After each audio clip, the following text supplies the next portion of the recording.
right. So let's say this our 21-year-old kid has got his property. Um, he files for an LLC. Yep. And the LLC is basically going to give him different, I call it layers of an onion, with him in the middle, with all the layers protecting him. So he gets the property. What are some of the things that he can write off as he continues to grow his portfolio of properties? Let's say he starts to get a couple of them. What are things that he can legally write off, and what are some of the things that you've seen people try to write off that it's kind of in the gray area that they really shouldn't be writing off? There's a real easy answer to that, and I like to share this with clients, that any penny you spend that is associated with generating income on that property qualifies. So when you put that big umbrella on it, you can say, well, gosh, I got to drive to go do this, so certainly my mileage or some of my auto expenses deductible, or I got to spend time on my laptops, etc., finding things. I got to pay for internet. I got to use a cell phone to call prospective tenants, etc. It's a lot of stuff. If you look at, just take an example, what goes on in a given day, any effort that has a penny attached to it qualifies as a deduction. And the accounting principle of that is called the matching principle. You're trying to generate income, and every expense that's matched to that income is a qualified deduction. Now, there's a rule where if something's going to last longer than 12 months, it gets what we call capitalized. It gets set up on the balance sheet and depreciated.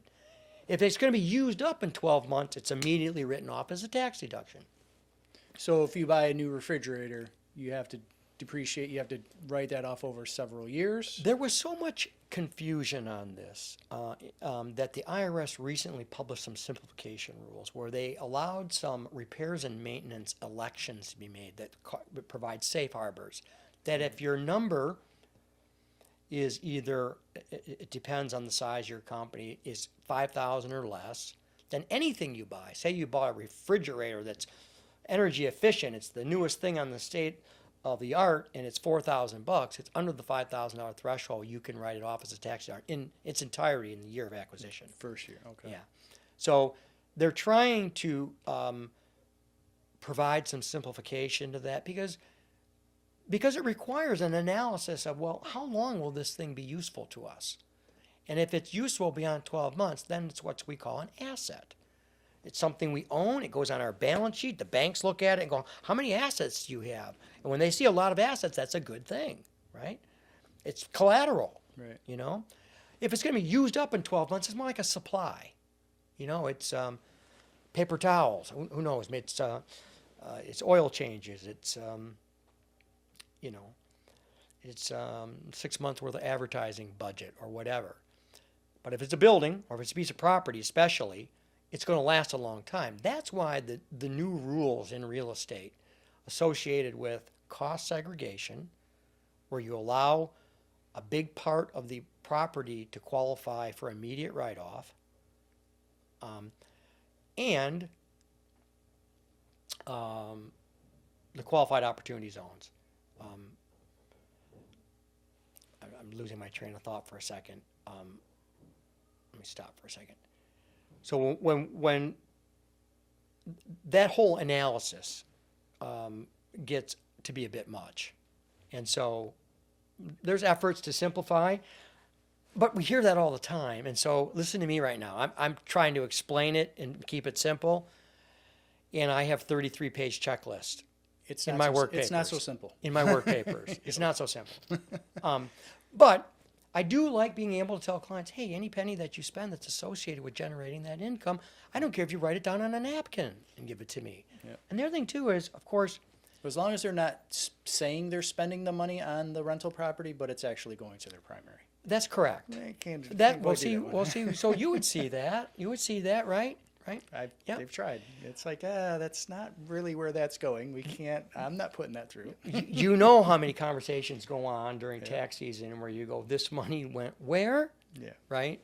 And now, granted, I'm not responsible for making them. I'm not responsible for auditing their work papers, and I don't. You don't have to attach receipts to your tax return, but in the event you're audited, you have to have them, and I have to sign my license to the tax return.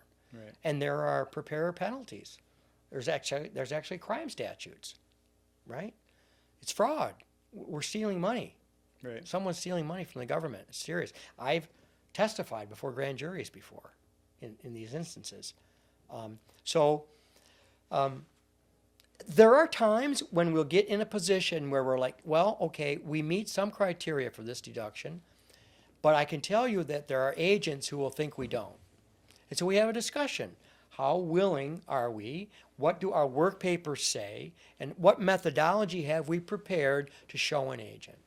And I've been in many audits, and generally speaking, if you come in with a methodology and it's reasonable, and especially if you point it out when you file the return, because if you have something that's close, sometimes it's a good idea to tell them right up front. There's a certain form you attach to the return saying, we've taken this position, and here's why. Because then you have taken out any intentional, willful, substantial underpayment motive. Right. And so we have that discussion about whether or not to make that disclosure.